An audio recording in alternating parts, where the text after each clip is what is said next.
In a striking display of political fervor, a coalition of Democrats and activists gathered outside the U.S. Treasury Department on February 5, 2025 to voice their concerns over billionaire Elon Musk's reported access to sensitive federal payment systems. The rally, which comes amid a broader context of heightened scrutiny on billionaires' influence in politics, underscores a growing unease about the intersection of wealth and governance. Massachusetts Senator Elizabeth Warren, a prominent figure in the protest, did not mince words as she addressed the crowd. "No one elected Elon Musk to nothing," she proclaimed, emphasizing the perceived overreach of corporate power into public affairs. Warren's remarks highlighted a sentiment echoed by many in the crowd, that Musk, often referred to as the self-appointed co-president, is appropriating authority that rightly belongs to the American populace. "We are here to fight back. This is no longer business as usual," she added, underscoring a call to action against what they see as a troubling shift in the balance of power. The protest was ignited by reports that Musk had gained control over the federal payments system, which Warren suggested could enable him to manipulate critical financial decisions. Musk could decide whether or not to make Social Security payments to people who criticize him, she warned, framing the issue as one of accountability and public welfare. Senator Chris Murphy echoed these concerns, asserting that the allegiance of politicians should not lie with billionaires but with the American people. "We are taking back this country from Elon Musk," he declared, reinforcing the rally's message of reclaiming democratic processes from corporate influence. This event reflects a broader narrative in American politics, where the activities of wealthy individuals and corporations are increasingly scrutinized. The rally comes in the wake of heightened tensions between the U.S. and China, particularly regarding trade policies. Just a day prior, the U.S. Postal Service announced it would temporarily halt the acceptance of packages from China and Hong Kong, further complicating trade dynamics.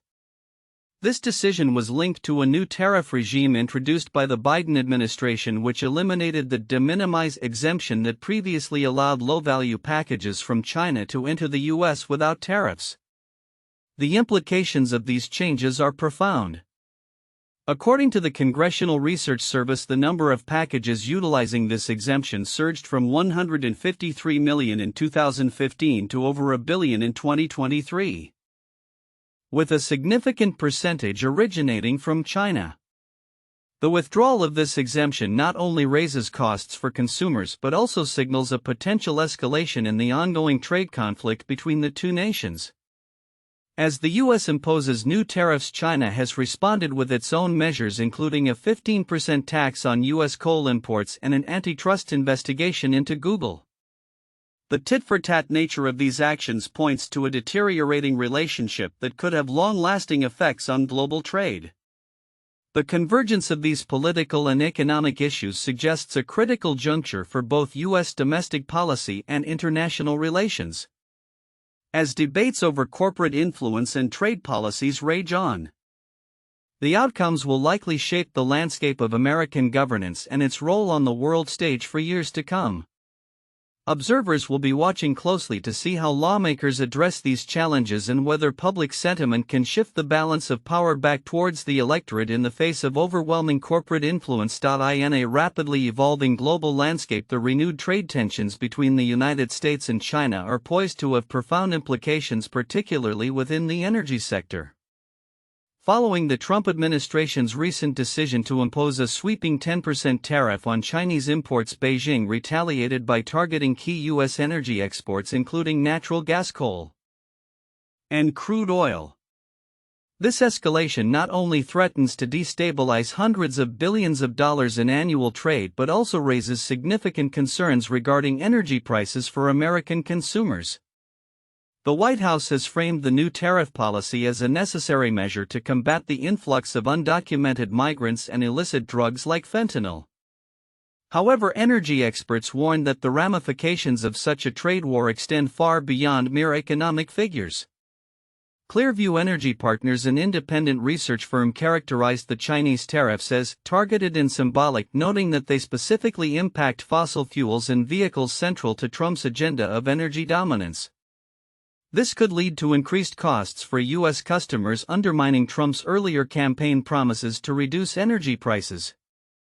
Energy markets are inherently interconnected, and U.S. energy exports to China have been a crucial tool in addressing the trade deficit. Dustin Meyer, Senior Vice President of Policy at the American Petroleum Institute, expressed hope for a swift resolution, emphasizing the importance of maintaining energy advantages and protecting American jobs.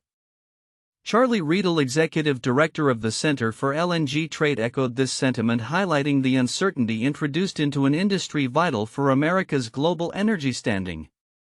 The stakes are particularly high for liquefied natural gas (LNG) exports, which have seen a significant uptick in demand from China. A report from the Department of Energy revealed that 3% of U.S. LNG exports were directly shipped to China as of November 2023. However, the new tariffs could hinder smaller Chinese buyers seeking long-term contracts, as noted by Fawzia Rahman, an LNG specialist at ICIS. With China already a major importer of U.S. crude oil and coal, the full impact of retaliatory tariffs remains uncertain. While the trade landscape with China is fraught with challenges, the U.S. has also eased tensions with Canada and Mexico, pausing planned tariffs after receiving assurances regarding cross-border migration. Canadian Energy Minister Jonathan Wilkinson warned that long-term tariffs could compel Canada to develop new energy infrastructure, potentially distancing its economy from the U.S. market. He suggested that a collaborative U.S.-Canada alliance around energy could yield mutual benefits, particularly in the context of critical minerals and nuclear fuel cycles. As the trade war intensifies, the clean energy sector faces its own set of challenges. Experts have raised alarms that tariffs on imports from Canada and Mexico could undermine the production of electric vehicles and renewable energy technologies due to reliance on essential components from these nations. The uncertainty surrounding tariffs may disrupt the clean energy market, which is already grappling with fluctuating federal policies and the lingering effects of previous tariffs on solar and battery components. Meanwhile, the Chinese government has responded to U.S. tariffs by filing a complaint with the World Trade Organization, labeling the unilateral actions as a violation of international trade norms.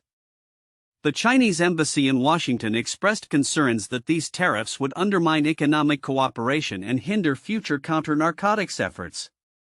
As the situation develops, President Trump remains optimistic about the U.S.'s ability to navigate these tensions, asserting that the nation will emerge stronger against China. However, analysts caution that while the trade dynamics may evolve, the potential consequences for both the U.S. economy and global energy markets could be profound and long-lasting.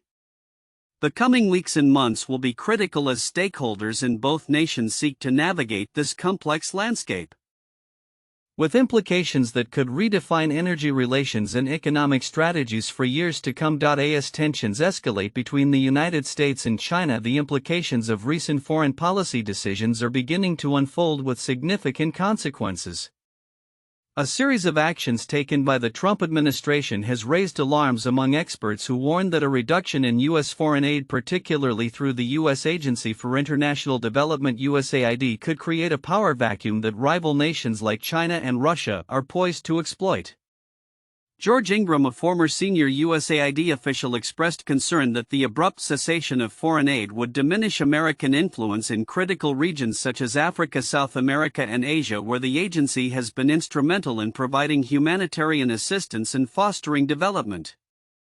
Nobody anticipated that Trump would suspend most foreign aid and then decapitate USAID of its personnel, Ingram noted in a recent interview. This decision, he argues, not only undermines U.S. soft power but also opens the door for adversaries seeking to expand their geopolitical presence. On the very first day of his administration, Trump signed an executive order halting foreign aid funding for a thorough review of the program, a move that brought about significant staffing cuts and operational shutdowns at USAID. The agency's website has become inaccessible, a symbolic reflection of its diminished role.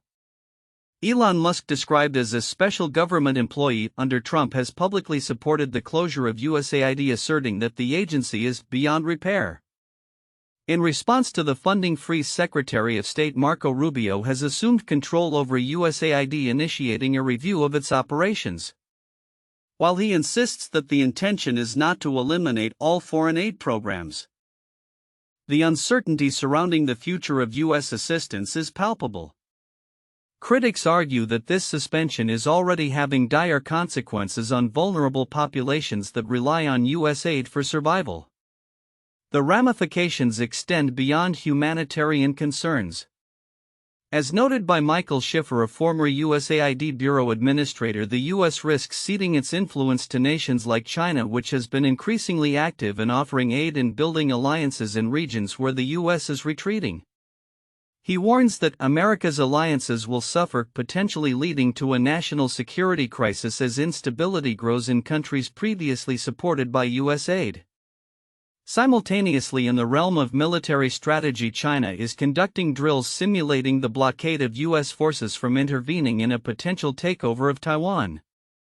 These military exercises are indicative of China's anti-access/area denial A2AD strategy, aimed at keeping U.S. naval and air forces at bay during a conflict over the self-governing island. The Japanese Institute for National Fundamentals has reported on the increased Chinese military presence in the waters surrounding Taiwan, emphasizing the strategic importance of the island not only politically but also economically due to its pivotal role in global microchip production. In contrast, the U.S. and its allies are ramping up their own military preparedness. The U.S. Marine Corps has begun integrating advanced weapons systems like the AGM-158 Joint Air-to-Surface Standoff Missile JSSM into their arsenal, enhancing their capability to penetrate enemy defenses from a distance. This move comes as a direct counter to China's A2AD strategy, with the aim of ensuring that U.S. forces can operate effectively in a contested environment. Further complicating the landscape of U.S.-China relations is the recent suspension of USPS package shipments from China and Hong Kong due to retaliatory tariffs imposed by Beijing. This suspension, while not affecting the flow of letters, poses a significant threat to the business models of Chinese e-commerce giants like Temu and Shein, which have heavily relied on USPS for shipping to U.S. customers. As trade tensions mount, the economic ramifications are becoming increasingly intertwined with military and foreign policy considerations. In light of these developments, President Trump has downplayed the significance of China's retaliatory tariffs, expressing confidence in the U.S.'s ability to navigate the situation. "We're going to do very well against China and against everybody else," he asserted, framing the ongoing trade war as a necessary measure to address the long-standing trade deficit. However, the interconnectedness of these issues suggests that the repercussions of the U.S.'s current trajectory may extend far beyond immediate economic concerns, impacting global stability and power dynamics for years to come. As these narratives unfold, the future of U.S. foreign aid, military strategy, and international relationships remains uncertain. The decisions made in the coming months will likely shape not only America's standing on the global stage but also the influence of rival powers and the stability of regions reliant on U.S. support.